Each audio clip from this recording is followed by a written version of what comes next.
It's so great to see so many of you in the Zendo. I feel a little jealous. So I'm really glad you're there.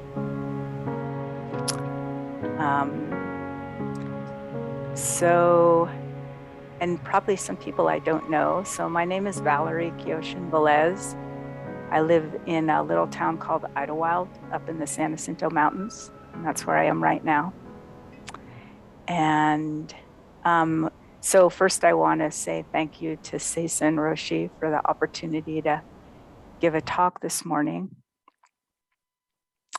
Um, okay, so now I guess the mic's off there. Um, and I also want to acknowledge and send well wishes in advance and um, uh, love and appreciation to Sarah Kokio Wildy um, as she approaches her ascending the mountain ceremony in July that Seisan's traveling to Switzerland for. I've known Kokio since she came to the United States and started practicing at Zen Mountain Center, and just thrilled for her.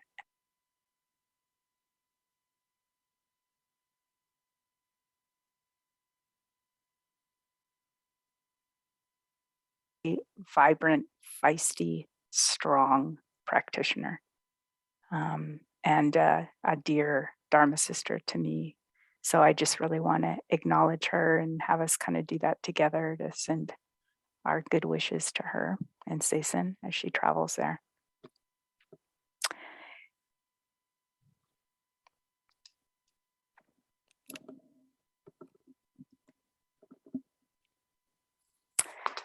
So I'm gonna I'm using I'm gonna share a case from the householder, the book of householder koans from Eve Marco and Igyoku, um, and I'll tell you about it. Tell you about my thoughts about it.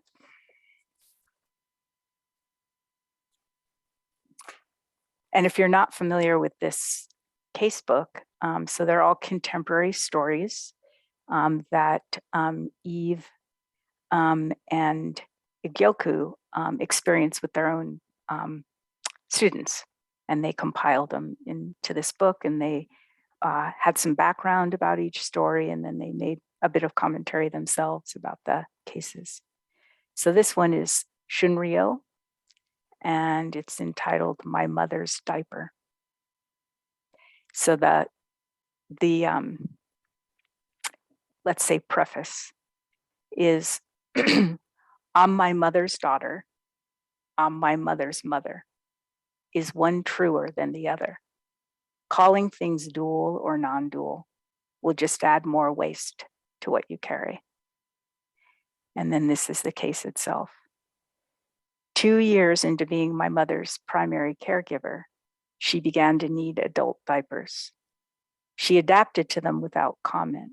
For me, the ritual of sitting on the edge of the tub, first thing in the morning, facing mom as she's seated on the toilet, sliding her pants and diaper first over her knees, then off each foot, has become a meditation. How heavy is my mother's diaper? So it's interesting. I was kind of wondering if Elise would come this morning because she has a son here. I have a son.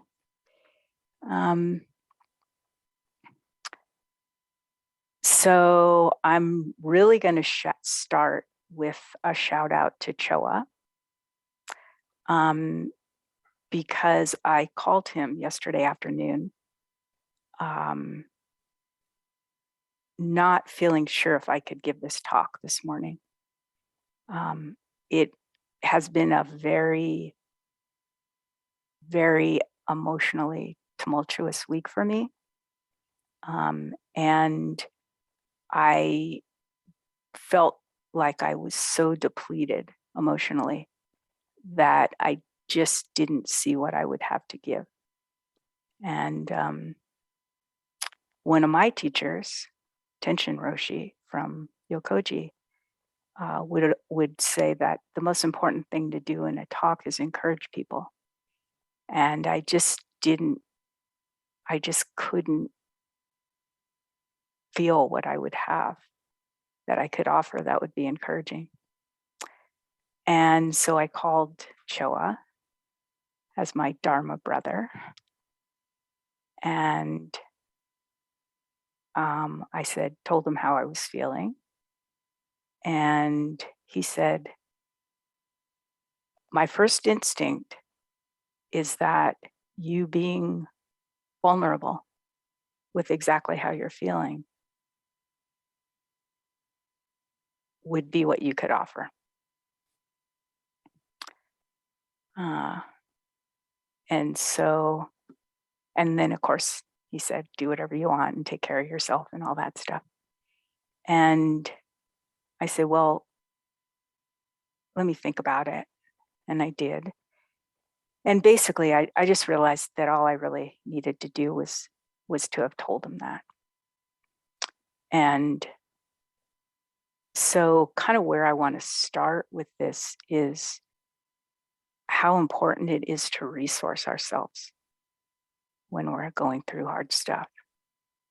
And I am extremely grateful, and thank you, Choa, for being on the other end of the phone, taking the phone call, even though you were busy doing other stuff, and just being there.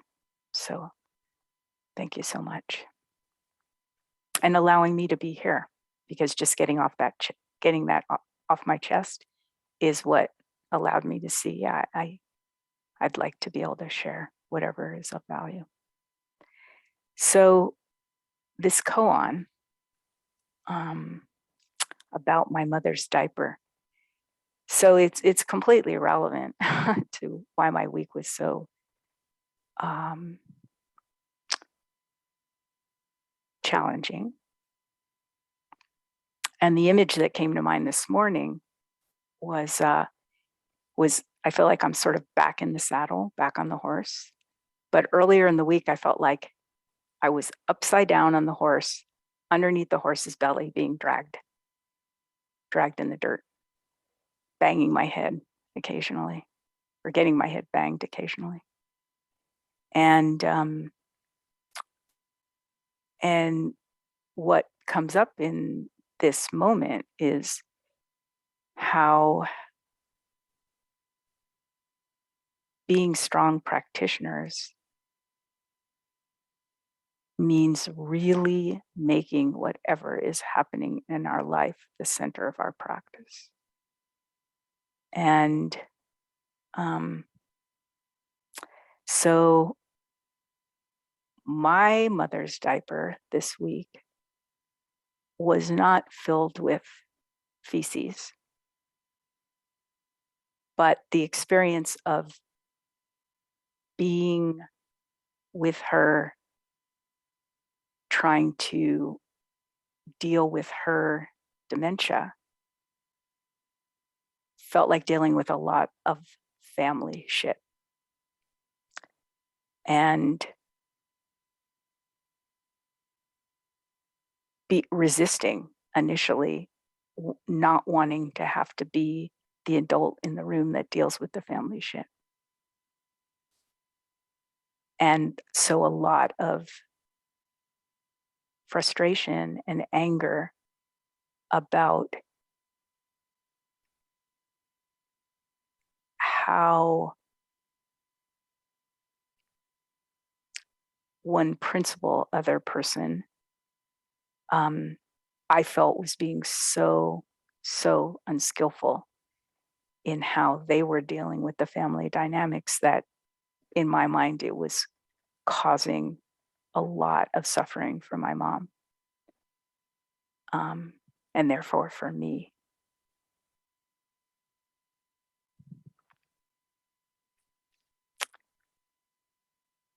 And that's why I was curious if Elise would be here or not. You know, I saw how my mom dealt with her mom's diaper. And I haven't been in I haven't been in contact with my daughter this week in terms of her being more acutely aware of what's happening, but I've been in very close contact with my son, and he's watching how I take care of my mom's diaper.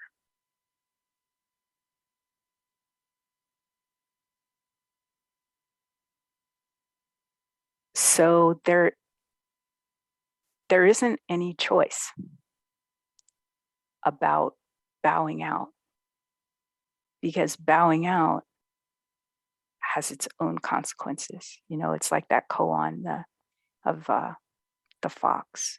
You know, can you be beyond cause and effect? No. So I could choose to say, screw it. Sorry, I know my language is strong this morning. I don't want to have to be the adult in the room. I don't want to have to deal with my mentally ill brother who's deluding my mom about what's possible for her right now. But I've seen the karma of walking away. And I vowed not to do that.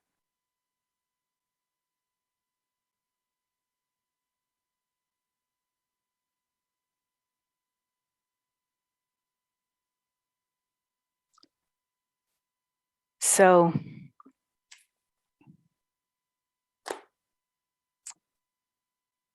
I wanted to share with you actually a practice, because this helped me a lot when I encountered this week. And it comes from the Network for Grateful Living, which is brother David Steindl-Rast. I'm not even sure if I'm pronouncing his name correctly, so I apologize if I'm not. And I didn't realize he studied with Yasutani Roshi, Nakagawa Roshi, Suzuki Roshi, Edo Shimano Roshi. So he studied a lot in Zen tradition as well as Benedictine. So I'm just going to read you something, and I'm going to offer up a practice for us to do together, and I'll tie it back into my mother's diaper, how this shifted things for me. What would it take to see the considerations, commitments, and responsibilities in our lives as our riches, blessings, and privileges? What can we do to remember our good fortune in having things and people to consider and tend as we move through our days? So the practice is this. Think about something that you would say, I'm responsible for.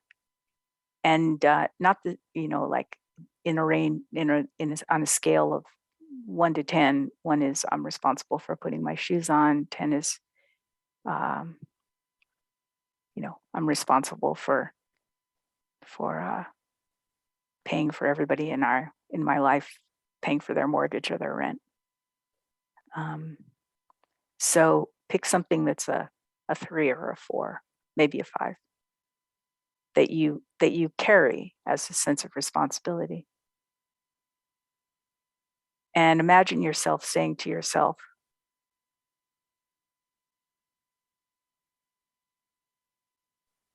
I'm going to get their language. I have to.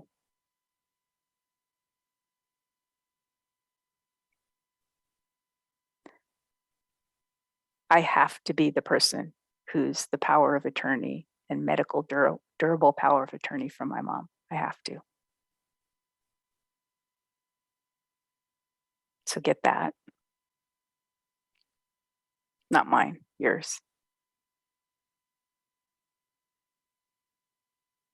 And then turn it over and say the same phrase to yourself. I get to. I get to be the person who serves as the power of attorney for my mother and the medical durable power of attorney for my mother. I get to.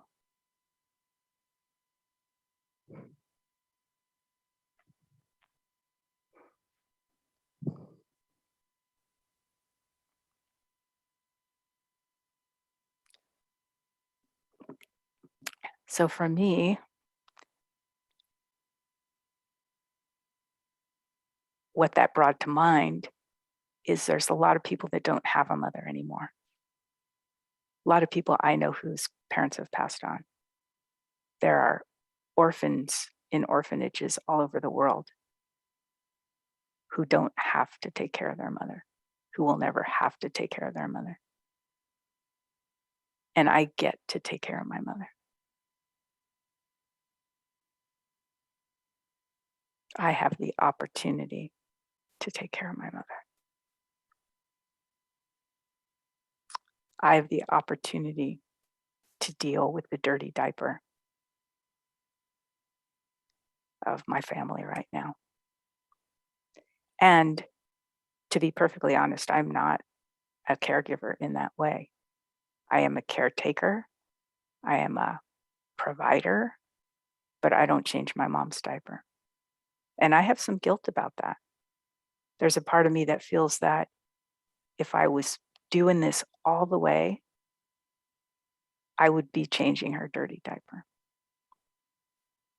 But I'm kind of choosing on a scale of from 1 to 10, no responsibility, total responsibility, having something of a life for myself, making sure she's well taken care of, someplace in the middle. Feels like I can live with it.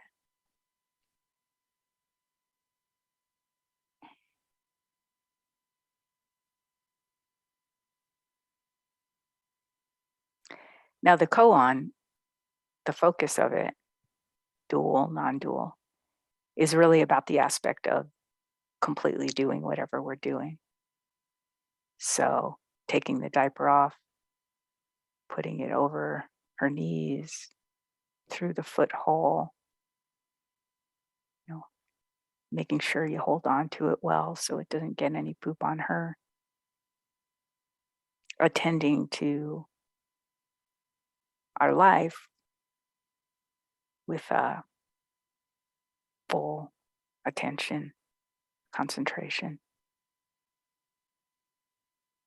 And of course, when we do that, there's no idea of some other thing that should be happening and some other way it should be. And it's whole and complete as that. But that takes practice, takes intention, takes commitment. And that kind of segued for me. It's also Saison had given us instruction about when we give a talk, make sure we're focusing on Buddhist or Zen principles. And that shift for me from going from I have to I get to feels like that is the Bodhisattva vow.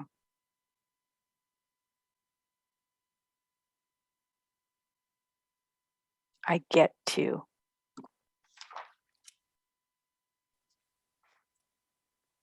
serve all beings. I get to transform delusion. I get to enter Dharma gates everywhere. I get to vow to practice. We get to have this amazing life.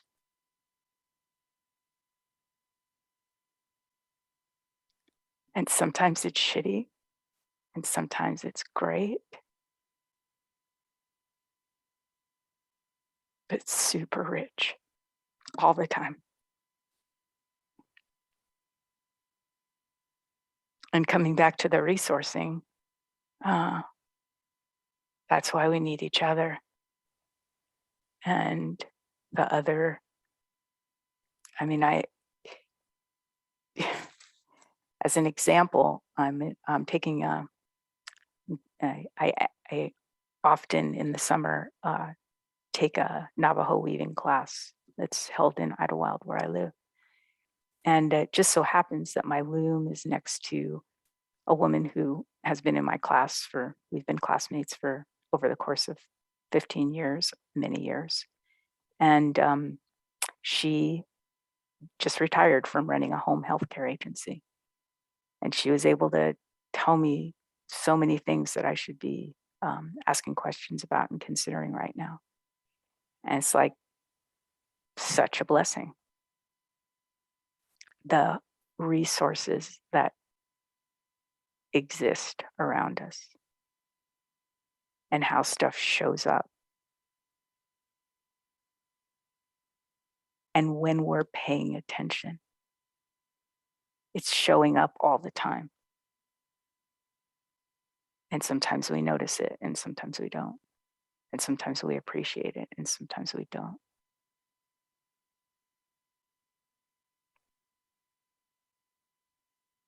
And I was not appreciating being upside down with the horse pulling me in the dirt.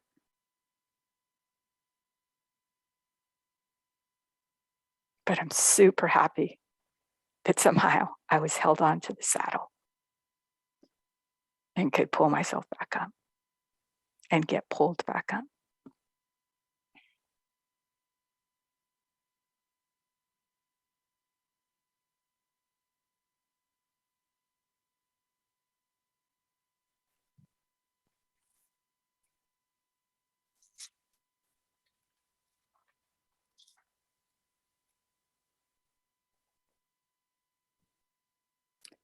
So I really encourage us, if this served you at all, this sense of I have to, I get to,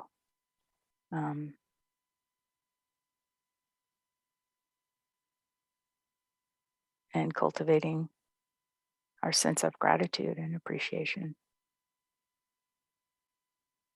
for the life we have. And I think many of you are familiar with that title of Izumi Roshi's book, Appreciate Your Life. He used to say that a lot. And he would also say, not the way you think of yourself.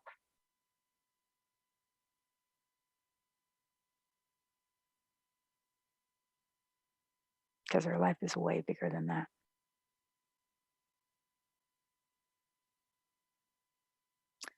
So I think that's all I got. And if anybody has any questions or comments, I'd be happy to dialogue.